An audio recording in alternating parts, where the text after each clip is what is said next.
Hi and welcome back to my channel. I'm doing the astrology series still, and we're up to the Leo rising sign. Now, you've probably heard by now as well that the planets that were in retrograde are not in retrograde anymore. That's Mars, Mercury and Uranus. But what you might not have heard is that they are all now in their post shadow phase. So there's the pre-shadow, then there's the retrograde, then there's the post-shadow. And so on either side of a retrograde, whatever the planet that's retrograding, there will be energies that will also be as if the retrograde is actually happening. So yeah, when some people go, oh yay, it's not a retrograde, let's all sing and dance now, there's still the shadow phases to deal with as well.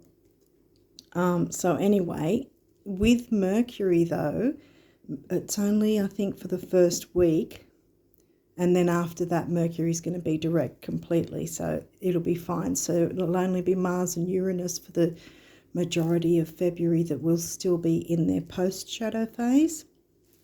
So anyway, if you haven't seen my videos before, what I've been doing lately is I've pre-pulled the astrology side of it, all the astrology decks for you, so you can find, like, let me start again.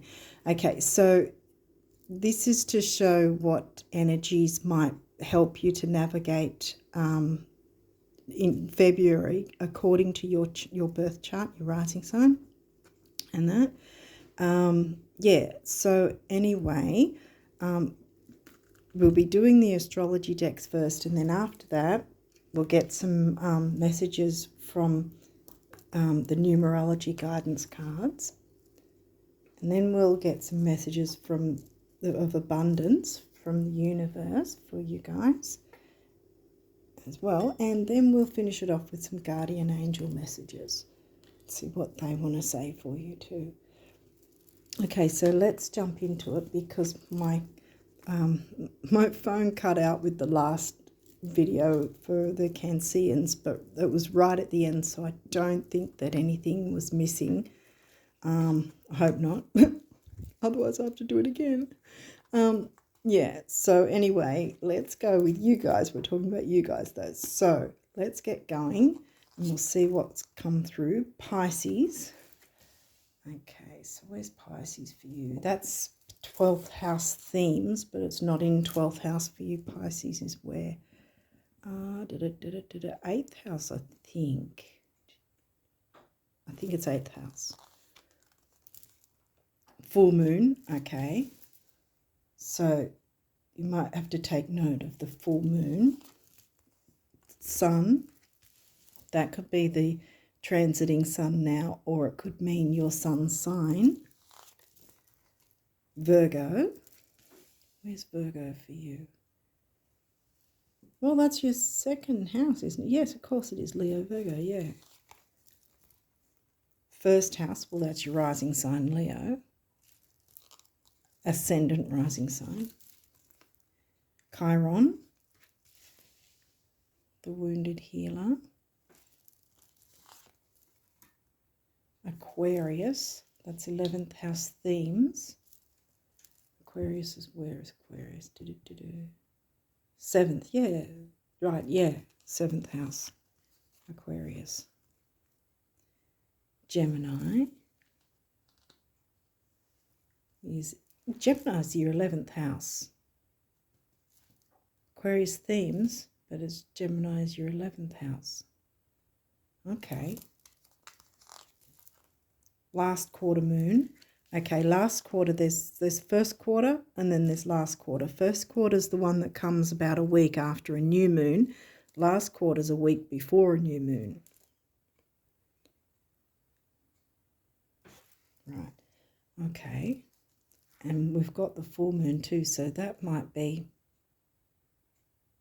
yeah, I got the feeling I need to move them across, even though they came through that way, so that it makes a bit more sense for you. how the transits are going. And Vesta, home and hearth. I'll read a couple of things from the book before I go ahead any further. Now, full moon is about releasing, and I don't remember when the next full moon is. It might be about a week, early February. Is it? Oh, I really should make note of this sort of thing before I jump into the readings. But anyway, the thing is, when there's going to be a full moon, this is probably going to be pretty potent for you. Full moons are generally about releasing and ending things that didn't work out, or the upsets, letting go of all that. And then when you're moving out of a full moon, you've got a week later, see the full moon, then a week later is the last quarter. A week after that, you've got your complete new moon, and a week after that is the first quarter. And so this is also reiterating the idea that if you haven't worked with that, or even if you want to work with both time frames, if you do moon work, then yeah, I highly recommend that you do release work around those two time frames.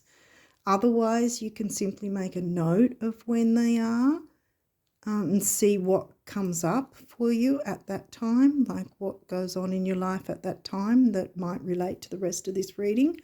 We'll read the sun. Sun, where are you? After the signs, we get it. Ascendant, no, planets, there we go. I'll read the sun. The sun is the most welcome and joyous card in the deck. His radiance and warmth gives us the confidence to be our best selves. Confidence, that's your ruling planet, with your rising sign being Leo. Confidence to be our best selves. From this point on, anything is possible. He reminds us that our best qualities have been there the whole time. We just needed the light to shine in our darkest corners.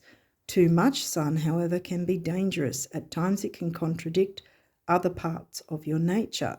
It can bleach and scorch them to the point where you think they may die, but they don't. Life is resilient and soon Life is resilient and soon little bits begin to regrow.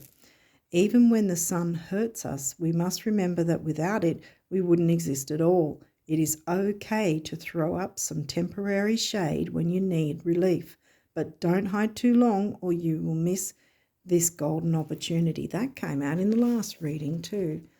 Now let's go into, I will read the moon phases, but it's pretty much just going to reiterate what was already the case. And see here you've got first quarter, that's the opposite. You've got your full moon. These guys are waxing and waning. See, the thing is, waxing to the full moon, then the full moon, then waning towards the new moon, like letting go of that's the whole point, letting go of the full moon, heading towards the new moon. And then you've got your last quarter moon, of course, and again, waning crescent, still waning, and they're just the eclipses. So then it would move into the new moon, which I think, yeah, see, it comes over across here. So that's how this is set out. But I'll read up on the full moon first. This is where you realise that the journey is only half over. What goes up must also come down. The positive cannot survive without the negative. This is just a fact of life. The plant you grew will soon begin its decay and subsequent death, and this is okay. This is all part of its purpose. Seeing and acknowledging our faults is the best thing we can do for our development. While it can hurt, we can see our shortcomings, acknowledge them. While it can hurt, when we see our shortcomings, acknowledging them takes away their power. Yes, exactly. See, and that's the thing, if you do moon work and you write down anything or anyone that's upset you, it's not about harping on it, because that's the whole point. It's about getting it out of you onto the paper, and then ideally burn it so that there's no way you can relive it and go back to it, so to speak. So it's energetically sent to the universe to work it out for you, to hand it over to the universe and let the universe deal with it, instead of you carrying it like a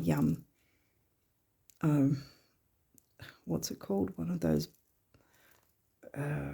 heavy ball things. What are they called? Like a ball and chain kind of thing, or yeah, just a heavy weight you don't need to carry. So now, last quarter moon, the flower petals begin to wilt and fall, and you may be feeling anxious about letting go of their beauty. It is important to remember that they are just getting out of the way so the seeds can be spread by the wind. See, get that out of the way, because look what's coming, the new moon, where you can sow your seeds and have them spread by the wind. Like the flower, you also need to release what is blocking your potential, right? Okay. Be sure to make a note of what did work for you and apply that to the situation next time. Now, what else is there? Chiron. I think Chiron might be up at the back somewhere, will it? Not you.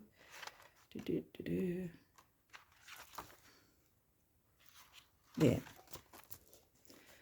Okay, Chiron, is it up? I think you can see it in there.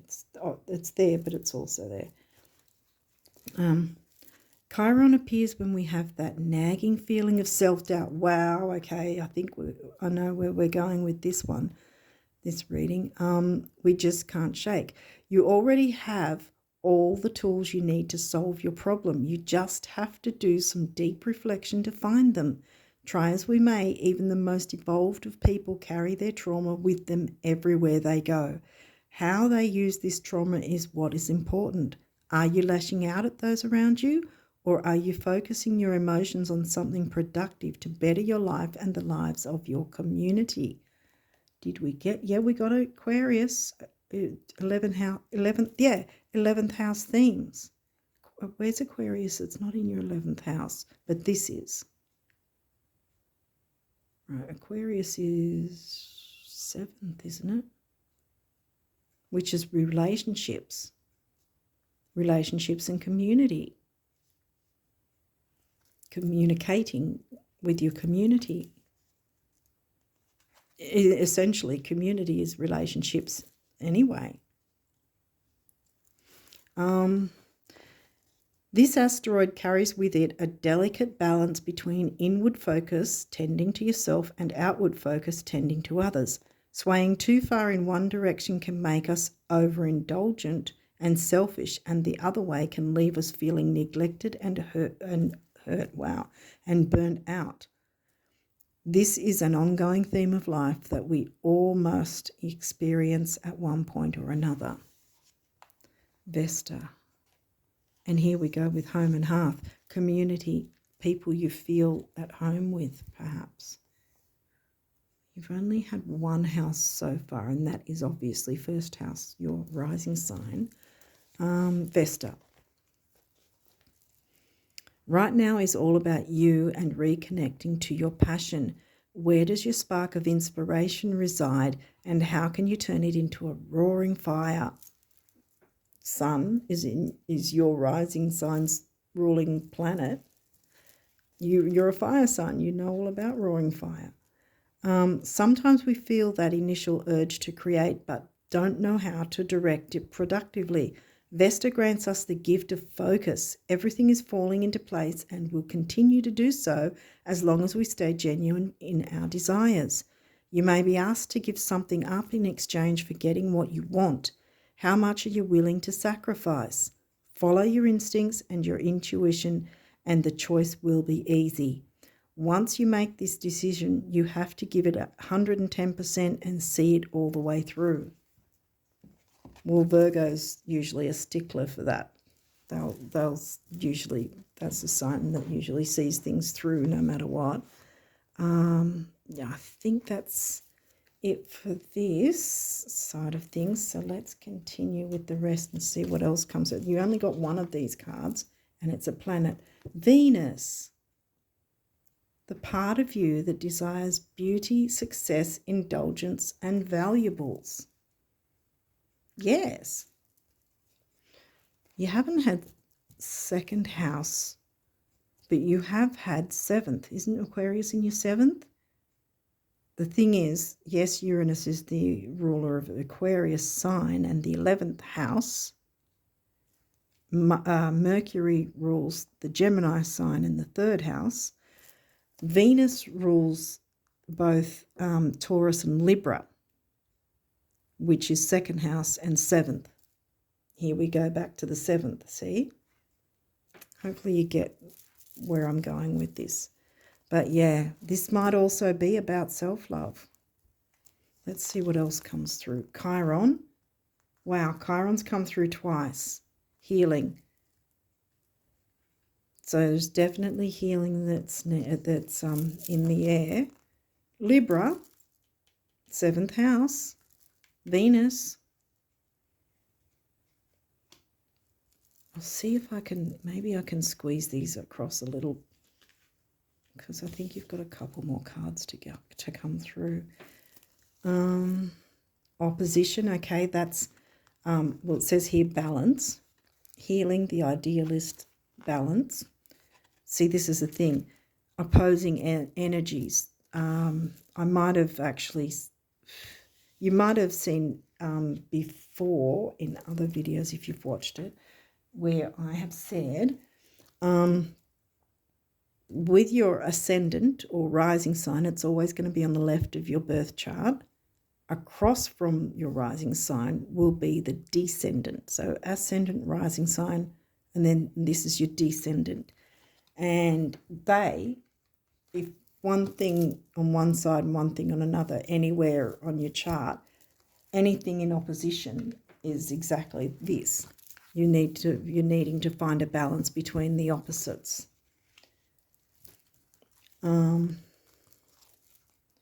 The numinous, wow, well, this is Piscean. Did we get Pisces? Did we get 12th house? Pisces, yeah. This is like nebulous Pisces, spirituality, ESP. See, here you go. I don't know if I held it up close enough for you. I don't think it's that clear. The unknown, the unknowable, ESP, psychic abilities, the cosmos, universal truth, oneness, source, the unnameable, shadow work. Yep, you can get that done with these cycles of the moon. Inner knowing, tingling, ghosts, other worlds, space, enigmas, the occult, intuition, all Piscean themes. Pisces is in your 12th house. Where is it again? It's your 8th house, which is, oh, wow, yes. Because if Pisces is in your 8th house, you've got Pisces, and 8th house is also under the themes of Scorpio. Scorpio is ruled by Pluto. Pisces is ruled by Neptune. But yeah, what I'm getting at is that there's spirituality with Pisces, but the occult is also with the 8th house Scorpio. So, so there's the idea of melding the two together. It says mystery. North Node, wow, yes. And that's a karmic point. There's North Node and South Node, and they're always going to be opposite each other in any chart. The North Node is generally, well, as it says here, your destiny, what you've got to strive to move towards, because you're moving away from the South Node. And that's around about the same time frame as you have a Saturn return as well, because you're moving away from the South Node and a Saturn return, and often it can be difficult for people in around about 27 to 33 years of age. But from there on, you're moving towards your North Node. You always are anyway, technically, but you can really make strides from your mid-30s onwards usually. And so now these cards, I'll be getting the guidebook for these as well. Now these can be upright or reversed, and in the guidebook it will either say, if it's upright, it'll say it's the gift message, or if it's in reverse, it'll be the challenge message. And it's challenges aren't necessarily bad. Even this opposition isn't necessarily going to be bad. It's just a note, I guess you could call it, to yourself, a note, or make a note of it, that it's that you need to the best way to work forward will be to balance the opposition, the opposite energies. Solar calm, we'll see that's upright, so that's going to be in the gift. Clarify, yep. 12th house, and see that's also upright in the gift. 12th house Piscean themes. Cancer's in your 12th house, so again we've got double water signs. I mean, 12th house is Piscean themes, but it's in Cancer, so you've got two water signs and themes covering that as well. And so opposition, okay, this is in reverse, so that'll be the challenge, which, isn't that funny? You've got opposition on this side and opposition on that side. So again, don't be worried about it being in challenge position, because it might just be that bit of a challenge that you need to strive forward and clear away any rubbish so that you can have the joys of life. Home and hearth, Venus, look at that, right next to each other. Solar calm, number 16. Okay, I just saw Scorpio. Did you want me to read that? No, okay. Solar calm, 16. Okay. Now that's the gift position. Okay, meditation helps. Perfect timing for that, and then a week later you've got plenty of time to work it out. Meditation helps turn down the noise of the outer world and listen with clarity to the knowing within. Knowing within. Yes.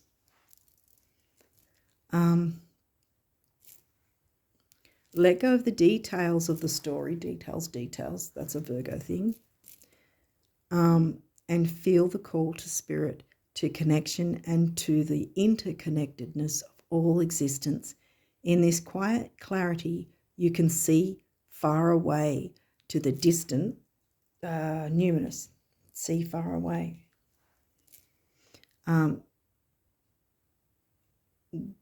Where was I saying?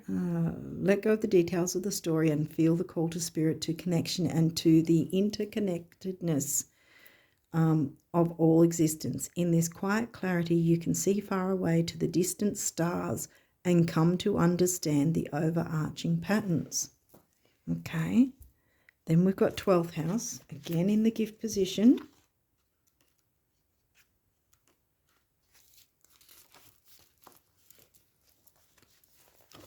That's that one.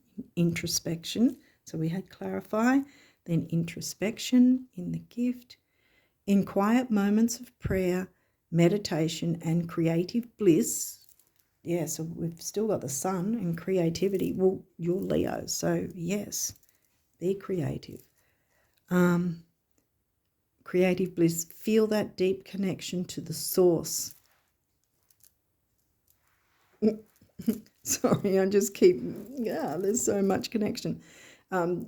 Feel that deep connection to the source and know you are not alone.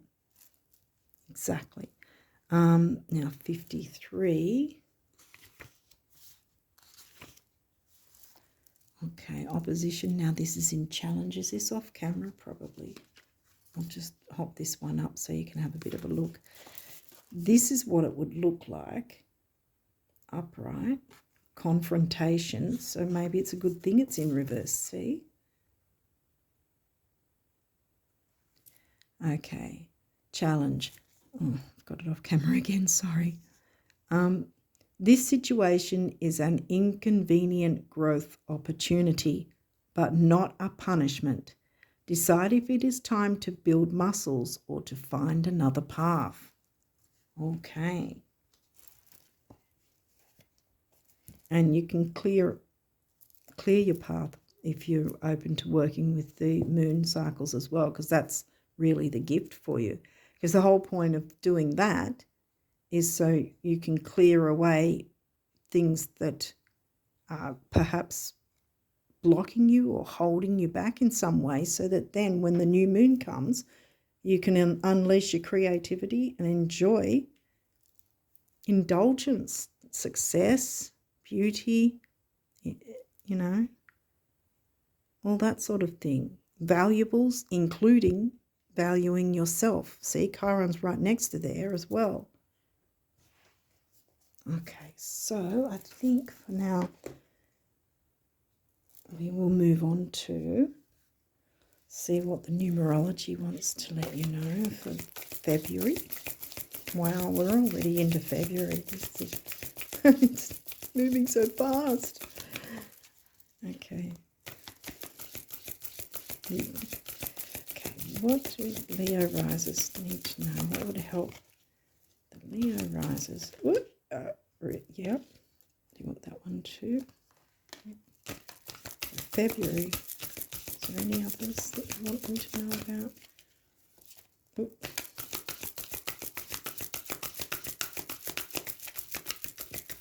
No, okay. What have we got here? Physical activity. 6 on its own, temporary opportunity. 7, the mind and creativity. So physical activity.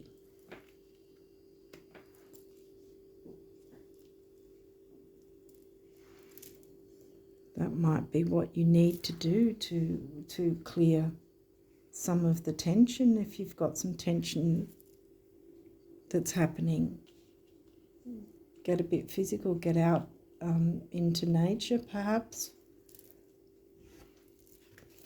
And 6 and 7 together is 4, which is the builder, the number of the builder. And you can build something for yourself that is valuable. There's your home and hearth right there. Again. Okay, and this is, wow, 88, abundance. That's a master number.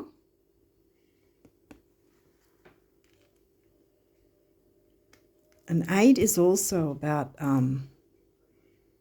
money, stability. What else? Oh, can't think right now. But 2 8s together comes to a 7, which again is the mind and creativity. So we're back to creativity again. And see, abundance right on Venus. See, it's right on Venus. So I think hopefully you guys are getting the picture. I think I've got the picture here. Clear what isn't working, hasn't worked. Get that out of the way, because you've got abundance coming through. Open up to your creativity. Don't be so hard on yourself, and don't be so self-depreciating. Okay, let's now look, while we're talking about abundance, let's see what notes from the universe for you guys for February. Abundance for Leo risers. Abundance messages for Leo risers.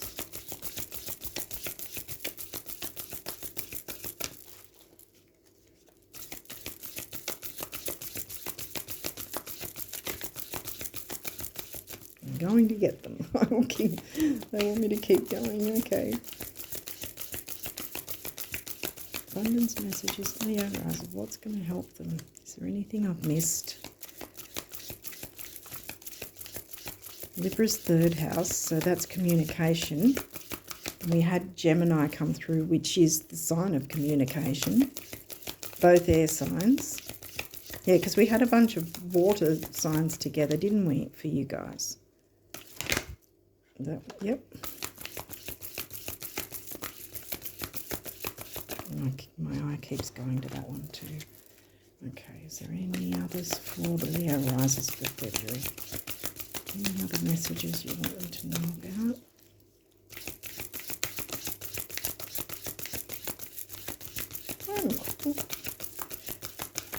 No, okay.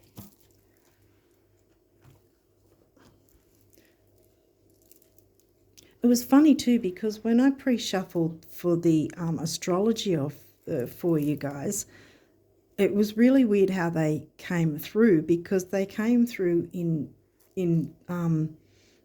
not, would you call it bunches? Like there was a few cards at a time that was what wanted to come through, instead of, you know, a card jumping here or there. It would be like 3 or 4 cards, boom, like that, all together, jumping out straight away for you. It's funny. Anyway, so which one? This one came first.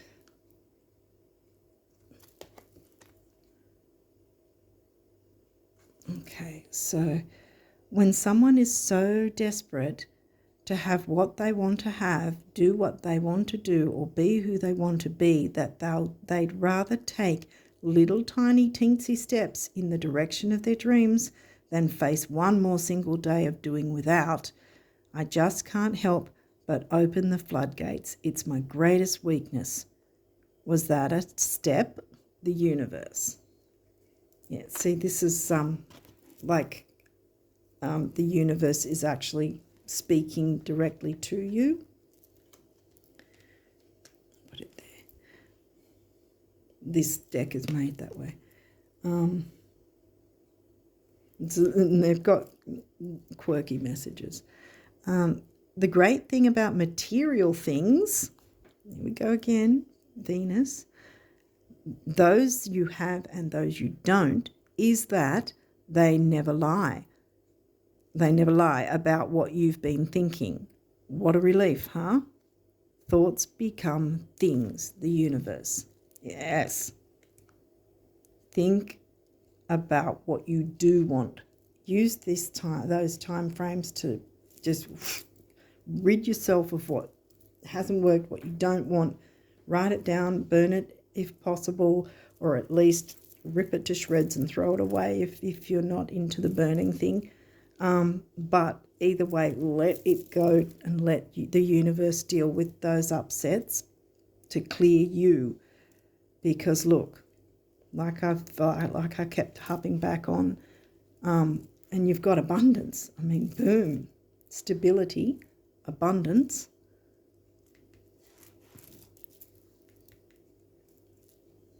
What you think, thoughts become things. Think about what you want. You can indulge, you can have valuables, you can feel valuable, you can be successful. Okay, I think we're getting the idea. So let's move on to the guardian angel messages. See what the guardian angels want you to know for February. What do my Leo risers need to know for February? What can help them navigate February?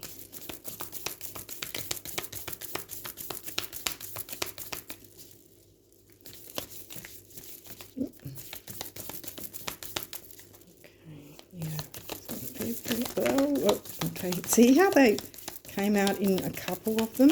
Like, that's how it was. This one, both, yep.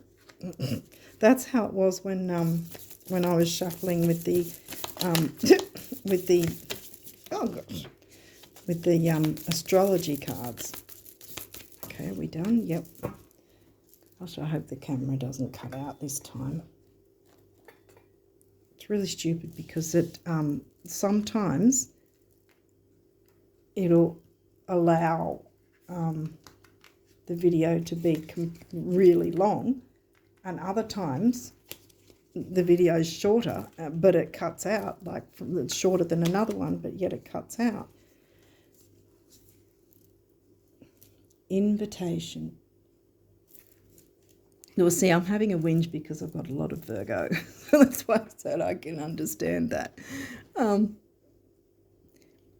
Anyway, we, your guardian angels, invitation. We, your guardian angels, ask you to invite us into your heart.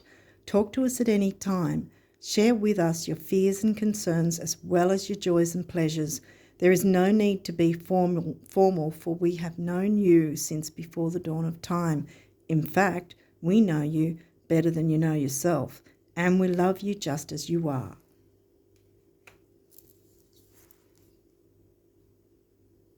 Dreams. This is a wondrous time of healing. We had Chiron, yes. And positive transformation, exactly. Embrace life each moment and keep focused on your dreams, because that new moon is coming. And you can make use of the energies to your benefit. Embrace life each moment and keep focused on your dreams. Retain the purity of your vision and you will draw success to you. All you ever wished for, even that which seemed a distant dream, is about to manifest. Boom, abundance, right next to Venus. Thoughts create things, and you're right in the perfect space for that. Clear away anything that's dragging you down, holding you back, blocking you, because stuff wants to come through that's really good. Okay, expression.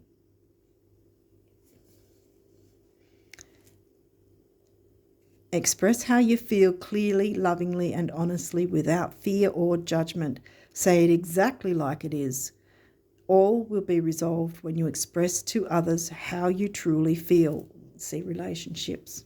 And wasn't Aquarius in your 7th? Yes. All will be resolved when you express to others how you truly feel. Trust in the power of life to guide you and heal all concerned. Self-expression is liberating and healing. And you're Leo rising, so you should be fine with self-expression. And if you're not, you should be fine with self-expression. Sorry to get in your face. Okay, creativity again. See, the sun's your ruler. 5th house Leo. We, your angelic messengers, are here to help unleash the endless creative potential that you possess. Listen to the whispers of love inside your heart as we communicate with you through feeling and emotion. Let go of fear and apprehension and express the endless source of creativity you possess. Have fun and allow the inner child within you to express your true essence. All is valid. Absolutely. And look at this positive change. Dare to be different. When you are criticized, remember that you will never please everyone. Many brilliant and gifted individuals were not fully appreciated or understood in their own lifetime, yet it is often they who have sown the seeds of change. Yes. Breakthrough, yay. How many beautiful heartfelt wishes have been crushed by fear? How many times has society's voice of disapproval cast a shadow on your dreams? It is time to break free of these false beliefs and realize your dreams. Allow your heart to guide you. Trust your inner guidance. The time is right. And yes, it is. Abundance. Venus is there for you. Everything. Oh, wow, look at this. Inner child. I think we know what the universe wants you to do this February. I think you do too. Inner child. Nurture your inner child and begin to express the awesome beauty you hold within you. We live in a world where a formula exists for everything, yet love and creativity have no formula. They do not need to be studied, simply nurtured. Regularly set aside some time to just play. Yeah, exactly. And that might involve physical activity too. That might be the thing that, like I was saying earlier, will clear the tension. If you're if you're open to doing moon work, I highly recommend doing the release work, like I said, on those times. I might have to look up the dates and pop it in a pinned comment or something for you, because I always forget to make notes, so I'm just sort of flying blind when I do this. But yeah, so yeah, I think that's yeah, I think we've sort of covered everything here. Yeah, this opposition thing, I don't think that's too much of a challenge at all. It's sort of balance the oppositions, any oppositions, clear away the negativity. And in that sense, clearing away the negativity will then balance things so that you can look forward to bringing in this at new moon, abundance. It's coming, it's here for you. It wants to be part of your experience. Thoughts become things. Think abundantly and you will have your abundance. Yeah. So on that note, I think hopefully I've covered it all. But I really wish you all the best of luck and abundance in February and beyond. But yeah, I wish you all the best of luck with everything in February. And yeah, you're going to have a great time. Let go of that and bring in the abundance that you have, that's your right to have. Yeah. So all the best, and yeah, till next time, bye for now.